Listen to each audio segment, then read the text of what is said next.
করে দিত মসজিদের সভাপতি।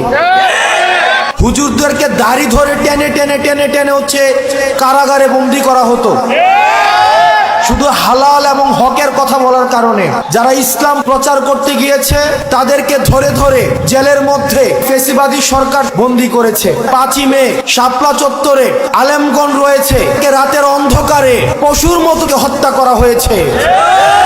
সেই দিন আমরা একজন মন্ত্রীকে বলতে শুনেছি 1 ঘন্টার মধ্যেই নাকি শাপলা চত্বর সাফা।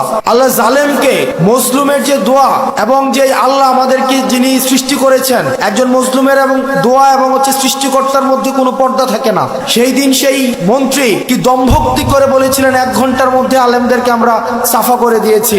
আজকে বাংলাদেশে যারা এই দম্ভক্তি করেছে তারা বলেছিল শাপলা চত্বর থেকে 1 ঘন্টার মধ্যে সাফা করেছে, কিন্তু আপনারা দেখছেন তাদেরকে বাংলাদেশ থেকে 45 মিনিটের মধ্যে সাফা করে দেওয়া হয়েছে।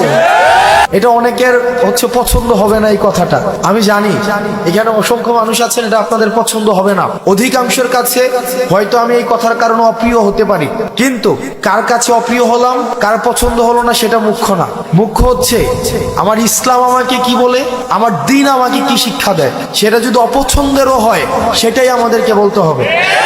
অনেকে আমাকে অপছন্দ করতে পারেন, আপনি আমাকে অপছন্দ করেন, সেটা আমার দেখার বিষয় না, কিন্তু এটাই সত্য। এখানের সবাইও যদি অপছন্দ করেন এটাই সত্য। আমাদের একটা সামাজিকভাবে এটাকে প্রতিরোধ করতে হবে। আমরা চেষ্টা করব, আপনারা যদি আমাদেরকে সহায়তা করেন, সামাজিক যেই ঋণকে সহজলভ্য করা। আপনাদের কাছে মনে হতে পারে যে এটা তো একটা মাহফিল, ইসলাম তো পূর্ণাঙ্গ দিন ব্যবস্থা। ইসলাম আমার দুনিয়া নিয়েও কথা বলে, দুনিয়া পরবর্তী বিষয় নিয়েও কথা বলে। আমাদের দুইটারই সমন্বয় ঘটাতে হবে। আমি আমার ক্ষুদ্র জ্ঞানে, আমি যেহেতু সামাজিক সমস্যাগুলো আমার কাছে মানুষ নিয়ে আসে, আমার যেহেতু দৃষ্টগোচর হয়, সেজন্য আজকে আপনারা শপথ করেন যার এই ধরনের টাকা বিনিয়োগ রয়েছে পত্তর নামে, সুদ নামে, সেটা আর খাবেন না।